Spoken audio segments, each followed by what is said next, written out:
Hey, what's up, guys? My name is Tony Capaferri, and I own Aerial Logistics. I have a 2012 Volvo 670 and purchased the OTR Performance Reset Tool. And man, that thing has been invaluable, incalculably.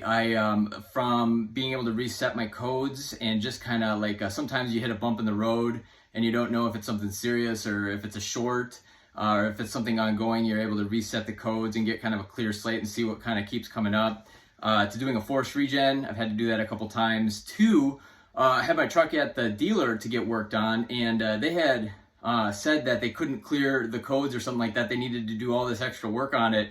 And well, I had my own performance reset tool, so I went to my truck and cleared my own codes and knew that they didn't have to do all that extra work. And so that right there probably saved me an extra $1,200, $1,300. So all that to say, I highly recommend the investment.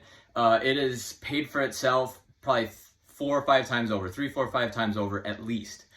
So I really appreciate you guys over there making what you do and helping guys get on the road and get back to making that money. So thanks a lot for what you do and for this awesome reset tool, and I highly recommend it.